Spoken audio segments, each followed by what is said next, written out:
2017 O-Level, Science 2, question number 3. This is a structured papers chemistry question. The first question they have asked, all the elements belonging to the second period of the periodic table are given below without following the correct order.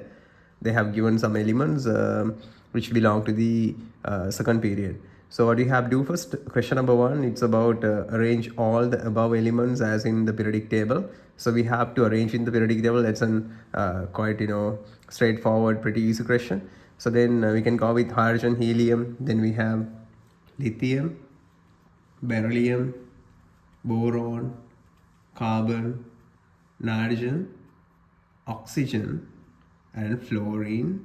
Then after that we have neon. That's the order. Right. Question number 2. Write the electronic configuration of fluorine. So we understand fluorine belongs to the second period. At the same time, if you count the atomic number, it has to be 9. So then the number of electrons also 9. So we have write the electronic configuration 2, 7. Round number 3, it's about we have write the chemical formula of the compound which is formed in the reaction between lithium and oxygen. So then the valence of lithium is 1 and oxygen's valency 2. We have interchanged them. Under lithium we have write 2 and under oxygen we have write 1 after interchanging. So then it has to be Li2O. What's the type of chemical bond representing the compound stated in A above? So we understand the easiest way to understand is exactly if a certain compound made of a metal and a non-metal, so we can say easily they should be connected through the iron. So then there's a attraction between those two ions and it has to be an ionic bond. Or else if you have if all the elements there are non-metals, you can say it's a covalent bonds you can identify there. So then they're asking what's the type of chemical bond here, so we can write ionic bonds you can identify here. Right, problem number 4 is about in the given box, draw the Lewis structure of carbon dioxide molecule which is formed with the combination of 1 carbon atom and 2 oxygen atoms. So what we have do here, we have draw the Lewis structure. We understand it comes to Lewis structures.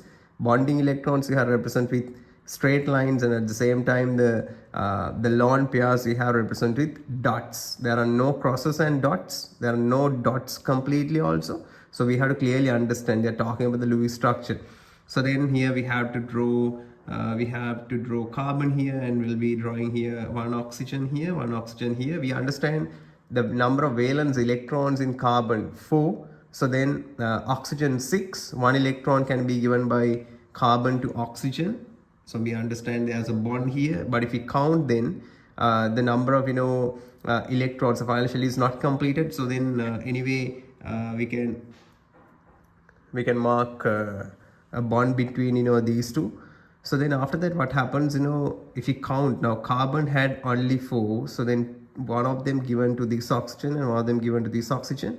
So then 2 given, so then 2 more remaining for carbon. If you count then the number of valence shell electrons, 2, 4, 5, 6. So then we understand it's not completed yet the final shell. So then it's supposed to give 1 more electron to oxygen here like this, and the other electron also. Now if we count, we have to count 2, 4, 6, 8. Why we count 2, 4, 6, 8? Because bonding electrons belong to both of them. So we have to count for carbon also at the same time to oxygen.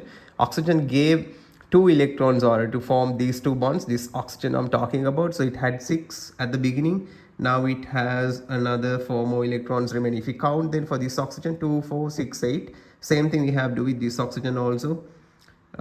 2, 4, 6, 8. Diamond and graphite are main allotropic forms of carbon. Which of these allotropic forms conduct electricity? So when it comes to allotropic forms, when it comes to carbon, there are 2 types. One of the types is crystalline allotropic forms are there. At the same time, the amorphous ones also there. Out of these, the crystalline forms, diamond and graphite only has the ability of conducting electricity. Why? Because 1 carbon atom connected with 3 more carbon atoms, there will be 1 free electron which will be providing the ability for the graphite to conduct electricity. But when it comes to diamond, how it has become the most rigid the material in the world, because it has made 1 carbon atom connected with 4 more carbon atoms, and there won't be any free electrons, so then it doesn't have the ability of conducting electricity. Pretty straightforward one again. So then it has to be graphite. Right, next one. From the elements in the period, write respectively the element which has the lowest first ionization energy and the element which has the highest electronegativity. If we talk about the first ionization energy, we understand who has the least, the first group elements, at the same time the highest got by 8 group elements. So then out of these elements that they have given, we understand who got the least first ionization energy, lithium.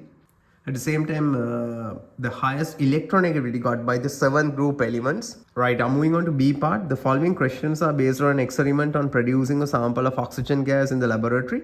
When it comes to oxygen preparation in the laboratory, all the methods are chemical decomposition methods we'll be using. One of them potassium permanganate decomposition, then we have hydrogen peroxide decomposition, we have potassium nitrate decomposition and potassium chloride decomposition. So out of them we understand calcium carbonate we can use to prepare a sample of carbon dioxide, not oxygen.